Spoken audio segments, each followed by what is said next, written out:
2004ஆம் ஆண்டு ஜூலை மாதம் 16ஆம் தேதி தஞ்சை மாவட்டம் கும்பகோணத்தில் நடந்த பள்ளி தீ விபத்து தமிழகத்தை பொறுத்தவரை ஒரு கருப்பு தினம் என்பதில் சந்தேகமே இல்லை.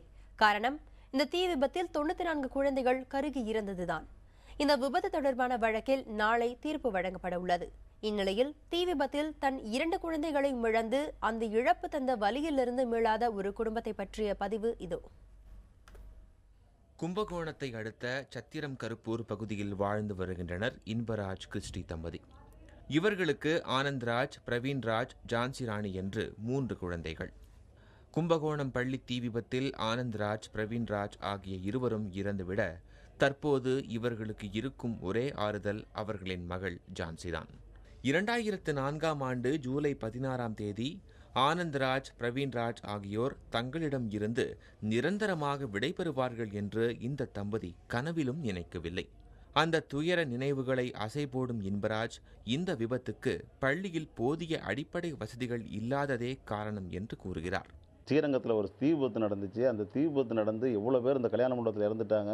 புது மாப்பிள்ளை எல்லாம் இறந்து நிறைய பேர் இறந்து போயிட்டாங்க.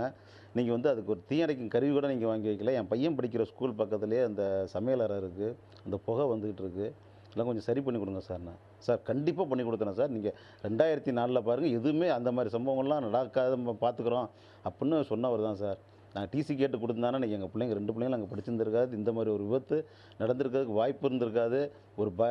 ஒன்றுமே செய்யாமல் விட்டதுனால தான் சார், அவங்களுடைய அலட்சியம் தான் சார் இது மாதிரி நடந்துச்சு. பள்ளியில் போதிய அடிப்படை வசதிகள் இல்லாதது மட்டுமின்றி அங்கிருக்கும் ஆசிரியர்கள் குழந்தைகளை சரிவர கவனித்துக் கொள்ளவில்லை என்கிறார் இன்பராஜின் மனைவி கிறிஸ்டி.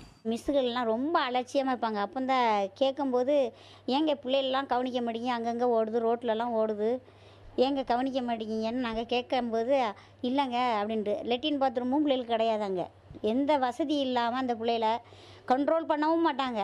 நம்ம அந்த பிள்ளைகள் மீறி எடக்க பண்ணு கேட்டோன்னா உடனே நம்ம கண்ணு முன்னால் அந்த பிள்ளைகளை அடிப்பாங்க. மகன்களை இழந்த துயரம் தாய் தந்தையை வாட்ட அண்ணன்களின் பாசம் இல்லாமல் தவித்து வருவதாக கண்ணீர் மல்க கூறுகிறார் ஜான்சி ராணி.